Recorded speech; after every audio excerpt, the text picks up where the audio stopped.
Benvenuti, bentrovati allo Speciale Medicina.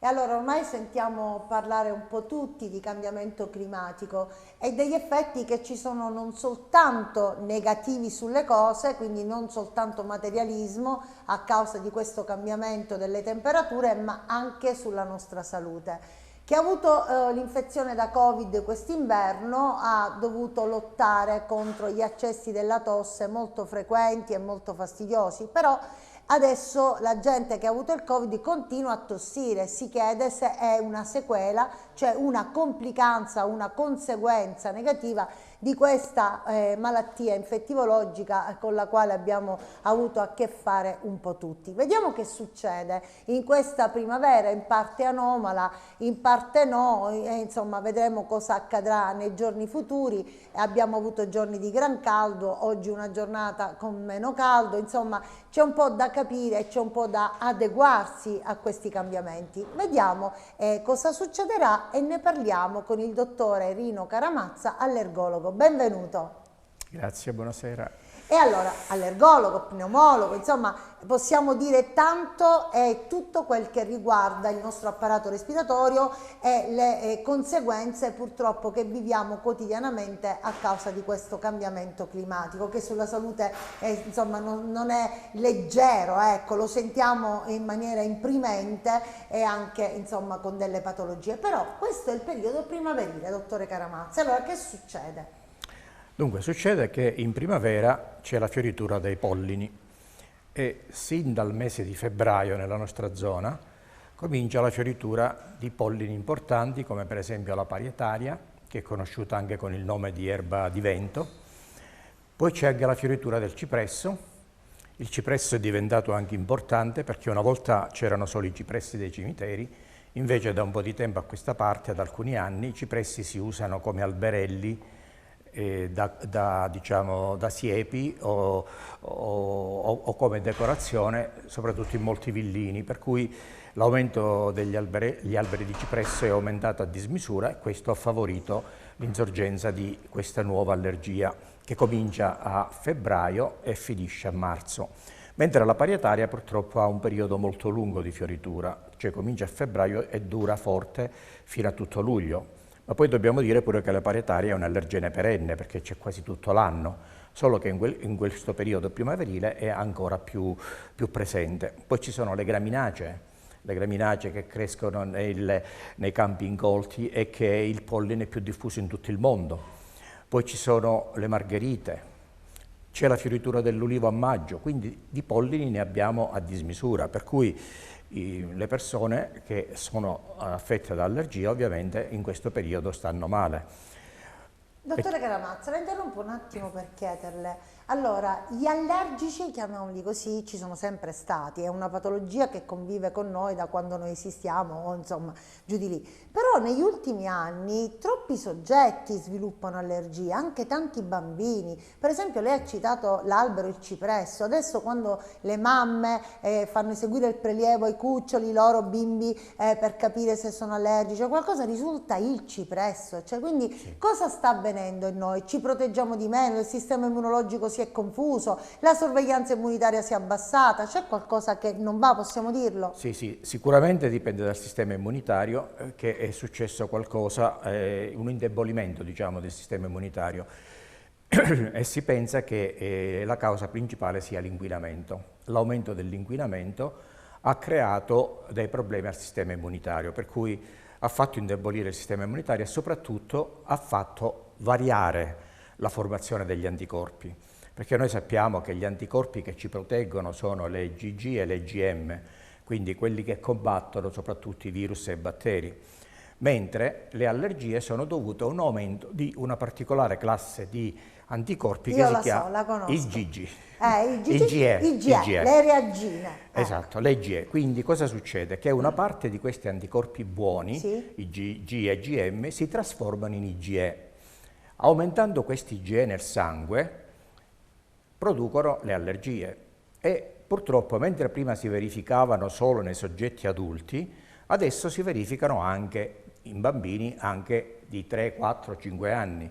È chiaro che in bambini di 3 anni, 4 anni la diagnosi si fa solo dal punto di vista clinico, perché per poter eseguire le prove allergiche bisogna avere almeno 5-6 anni, perché la pelle comincia a rispondere con i prick test, soprattutto dopo i 5 anni.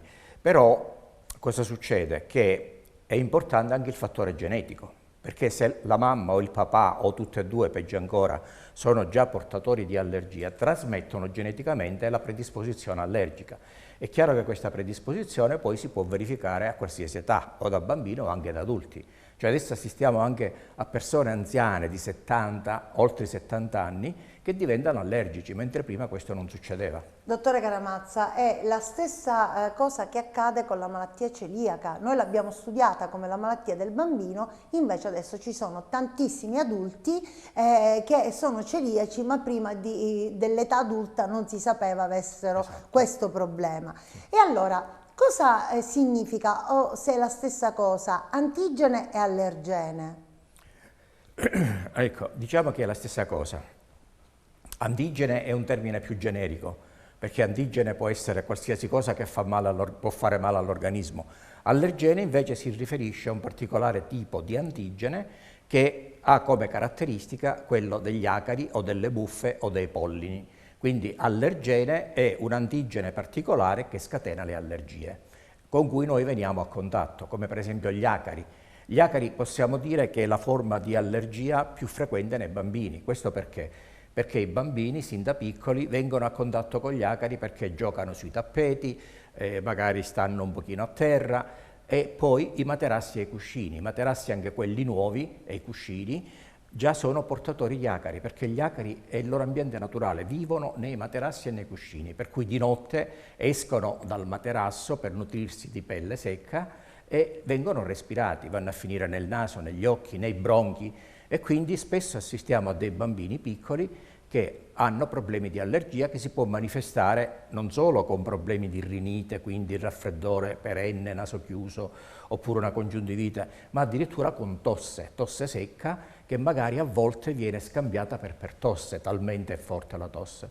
Poi si va a indagare, c'è l'ereditarietà allergica della madre o del padre, si fanno le prove allergiche e si scopre che invece è un'allergia, per cui è una tosse che si può curare solo curando l'allergia, non con gli antibiotici in questo caso ovviamente. Vabbè, facciamo un buon uso degli antibiotici, lo sperpero e l'abitudine alla prescrizione dell'antibiotico abbiamo visto che sta portando grossi danni, esatto, nell'ambiente scientifico. Se pensiamo che spesso in rianimazione bisogna usare gli antibiotici, quelli di una volta, anziché i nuovi farmaci, proprio perché è subentrata la resistenza al batterio. Esatto. Gravissimo fatto, io lo dico sempre, gli scienziati adesso dovranno lavorare, impiegare almeno 30 anni per rifare dei nuovi antibiotici, situazione molto pesante.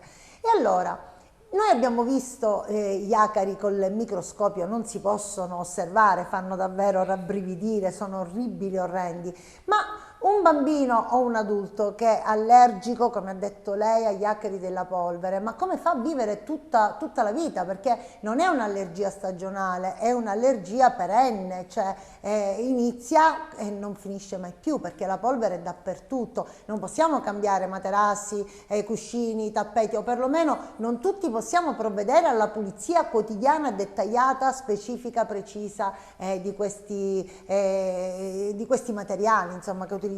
Certo, è chiaro, come dicevo poco fa, i bambini, diciamo per l'80% si sensibilizzano agli acari, chiaramente poi c'è la possibilità di sensibilizzarsi anche ai pollini, però spesso noi vediamo che le mamme portano i bambini perché hanno un raffreddore perenne, hanno la tosse, e quindi si fa la diagnosi e si può curare, comunque dobbiamo dire, perché grazie a Dio esistono la cosiddetta immunoterapia, che non è altro che il vaccino antiallergico, per cui una volta sì, non si poteva fare niente e questi soggetti dovevano vivere tutta la vita sempre con l'allergia agli acari e magari arrivavano anche all'asma.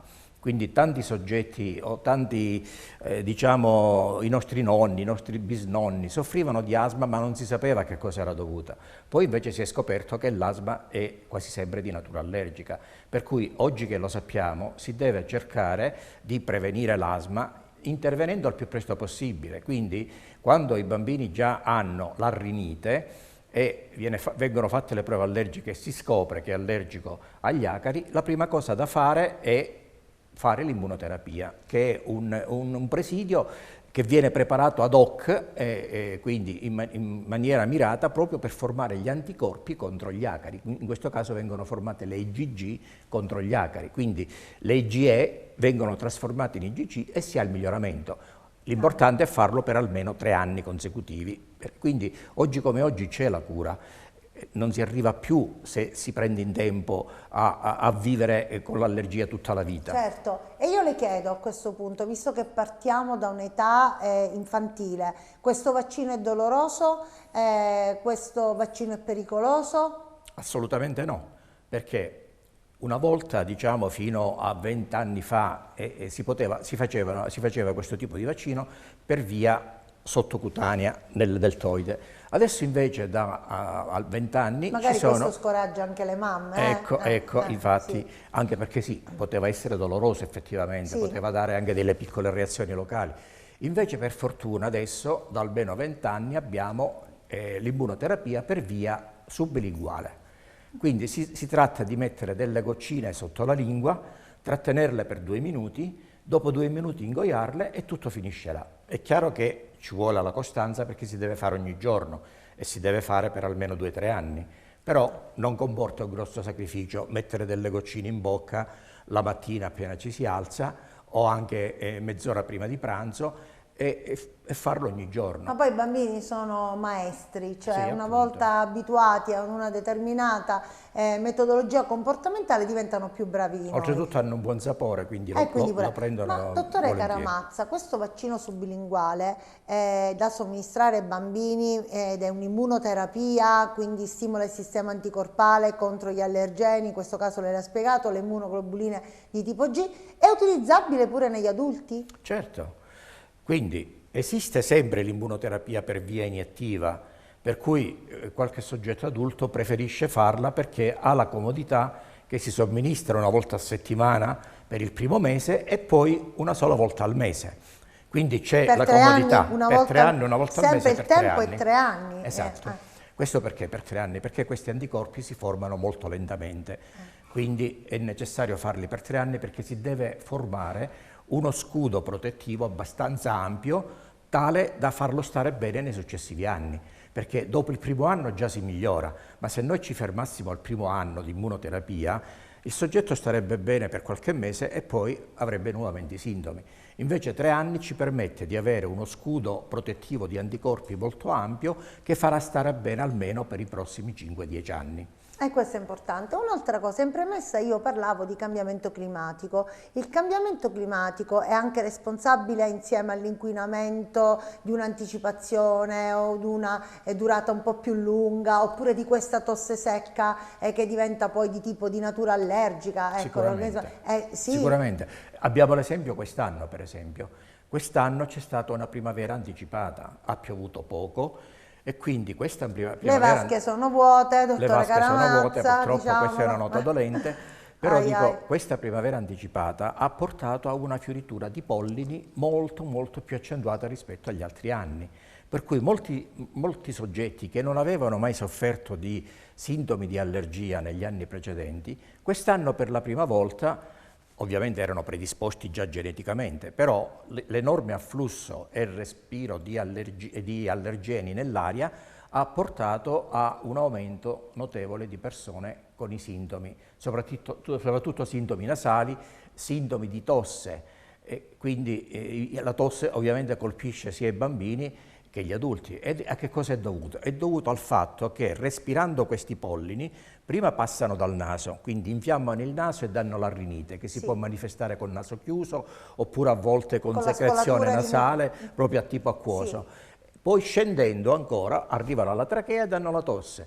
Scendendo ancora più in basso nei bronchi più piccoli viene l'asma. Quindi questa viene chiamata marcia allergica perché è un qualcosa che va a peggiorare sempre più, quindi parte dal naso ma poi si può arrivare all'asma e negli anni, se non si cura, purtroppo diventa sempre più grave. Quindi ribadisco il concetto che quando si scopre un'allergia bisogna cercare di curarla il più presto possibile prima che dia effetti collaterali tipo per esempio la sinusite. Cioè una rinite non curata può portare alla sinusite, può portare alla formazione di polipi nasali, può portare all'asma, abbiamo detto. Quindi se si vede un bambino che ha l'allergia, le mamme non devono aspettare o tergiversare, vediamo se gli passa, no, perché purtroppo l'allergia va sempre più a peggiorare. Ecco. Quindi si deve curare prima che da adulti si diventa poi degli asmatici. Dottore Caramazza, quanto è pericolosa l'asma? Di asma si può anche morire, questo dobbiamo dirlo onestamente. Purtroppo l'asma significa restringimento dei bronchi.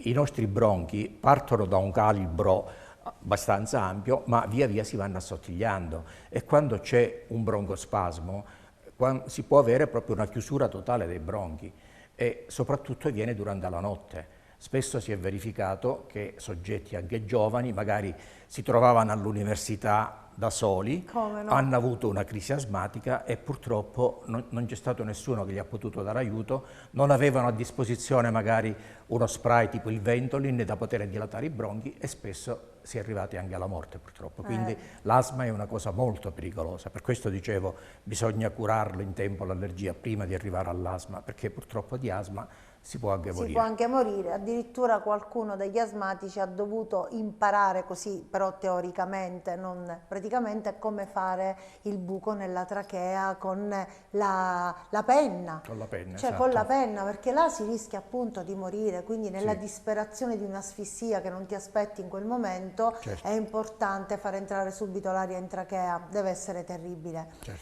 E allora, molti di noi confondono l'allergia con le intolleranze, perché spesso dicono io ho l'orticaria perché sono allergico. Per carità, ci sta pure un'orticaria d'allergia, no? Sì. Ecco, ma l'intolleranza sicuramente è un'altra cosa, anche se c'è l'allergia alimentare, l'intolleranza alimentare, oppure no. Vediamo un po' di chiarirlo questo aspetto. Sì, allora, diciamo innanzitutto che l'allergia è la cosa più grave, l'intolleranza è una cosa meno grave. Ecco. L'allergia è IgE mediata, cioè c'è la mediazione di questi anticorpi cattivi, tra virgolette, Che lo si chiamano diventano IgE, cattivi in realtà, poverini, no? appunto.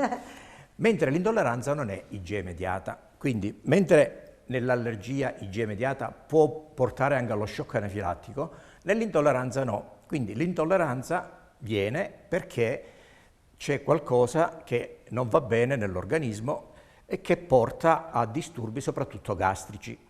Quindi le intolleranze più conosciute comunque sono quella al lattosio e quella al glutine, sono le più frequenti, per cui si hanno problemi di stomaco, come stomaco gonfio, a volte diarrea, a volte stitichezza, mentre le allergie danno dei sintomi eccessivi anche con una minima ingestione di un alimento.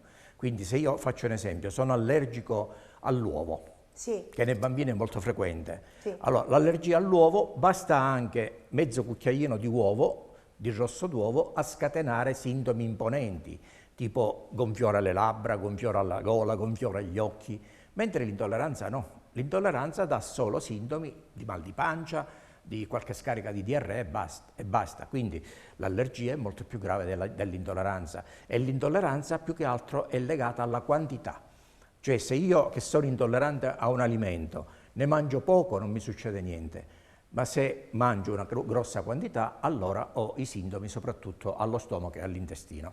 E allora, dottore, c'è anche un'allergia che è molto frequente ed è abbastanza grave perché può sfociare, come ha detto lei, shock anafilattico, che significa perdita della coscienza, abbassamento della pressione arteriosa, insomma una situazione che può portare anche a morte, Certo. abbastanza grave, verso la quale uno dovrebbe intervenire con un cortisone immediatamente, Certo. un antistamico, insomma, O addirittura con l'adrenalina. o con l'adrenalina. E allora, al veleno si chiama così, comunque Veleno, degli imenotteri, i menotteri, esatto. ora noi con questo cambiamento climatico, dobbiamo dire, sono arrivate anche delle vespe, nuove vespe, le indiane, cioè vabbè, ok. Allora, tanti volatili, tanti insetti che purtroppo possono causare veramente gravi problemi alla salute. Ma contro questo veleno c'è qualcosa da fare? Certo, certo. Esiste anche un vaccino contro il veleno di menotteri. Quindi chi va più soggetto a queste allergie? Gli apicoltori, per esempio.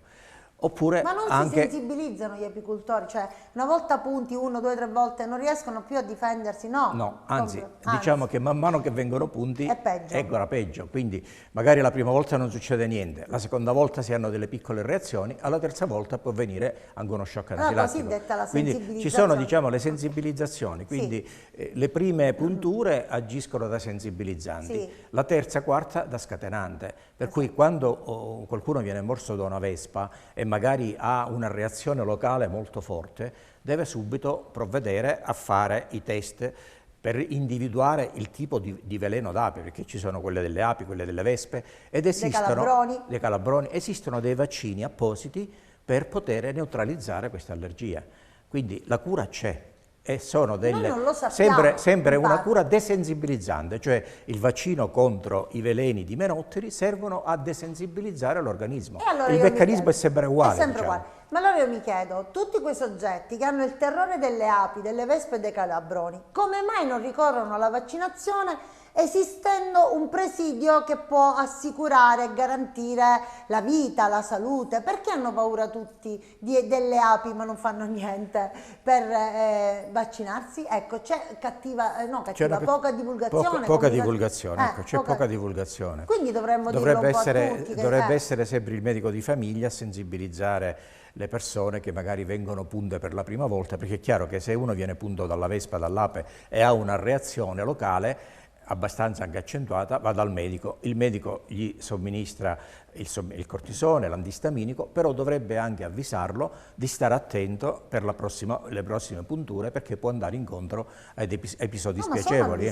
Si può anche morire, molte persone muoiono ogni anno con le punture di vespe, di ape o di calabrone. Questo perché? Perché magari non sono stati avvisati da nessuno che c'è una cura idonea. Quindi secondo me dovrebbe essere compito anche del medico di famiglia dire: attenzione, vatti a fare i test per le punture di menotteri per individuare il tipo di veleno e fare il vaccino, perché facendo il vaccino diventa un salvavita in questo caso, ancora più che l'immunoterapia per gli acari o per i pollini, perché di allergie acari e pollini non si muore, a meno che non ci sia un asma grave, ma con le punture di menotteri si può morire, e spesso ogni anno succedono purtroppo questi episodi. Dottore Caramazza, ritornando un attimo all'asma, ma è vero che uno stress fisico o l'ingestione di alcuni farmaci può scatenare nel soggetto allergico che ha l'asma come sintomatologia l'attacco asmatico? Può capitare? Sì, è vero.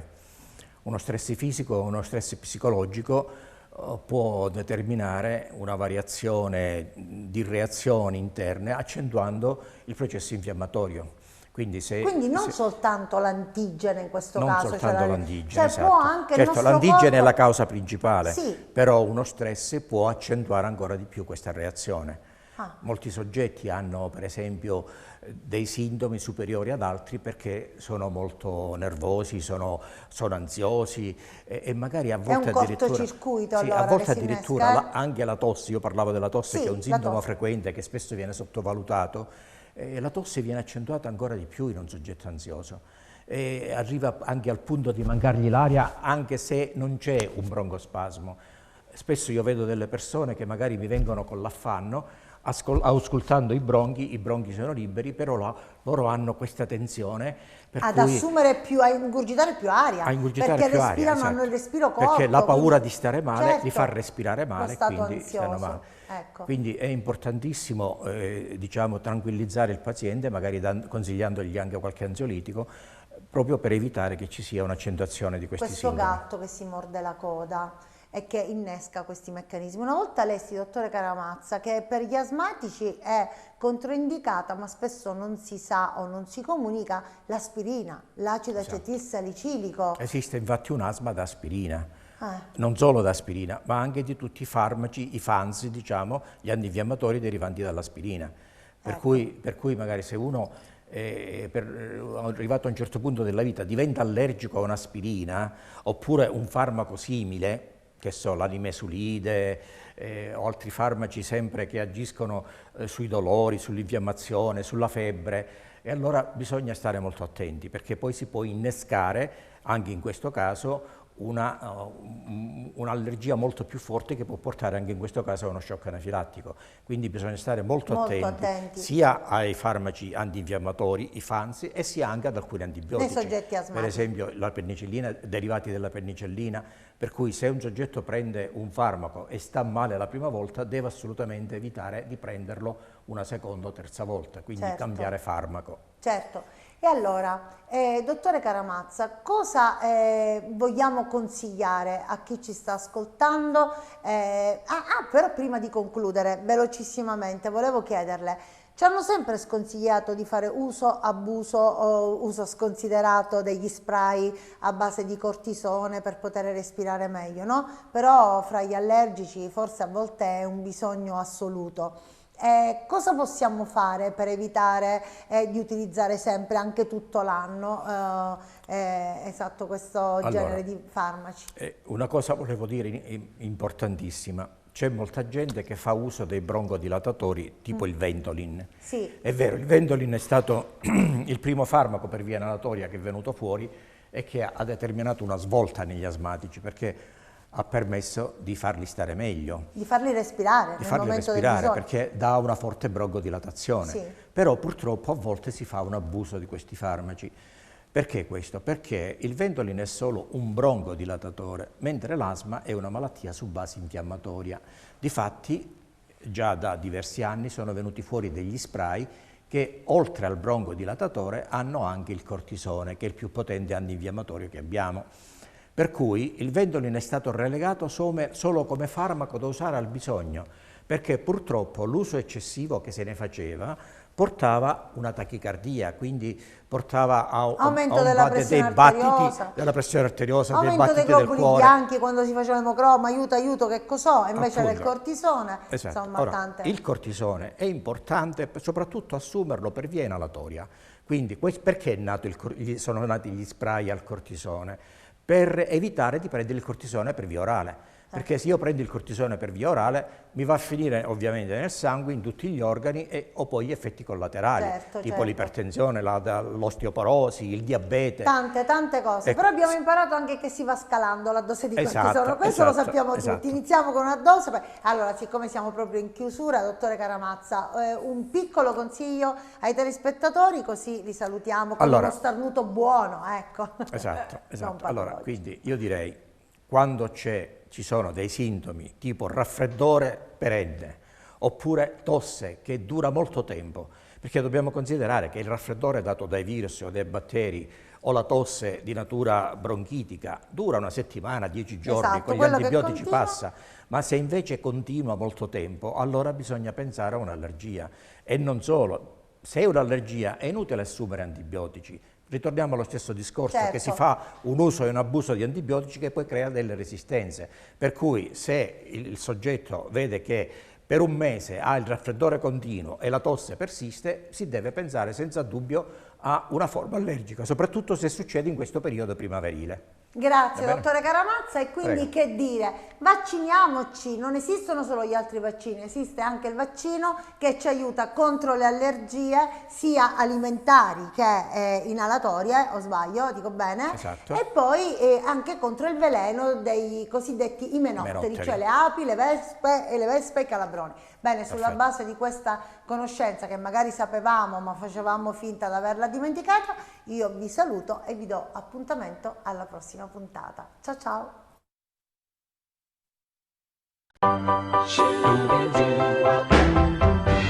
Cold nights and long days, we'll stick together, baby, always.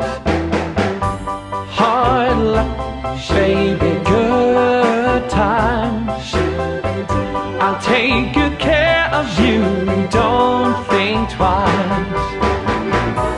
Cloudy or blue sky, come shine or come rain,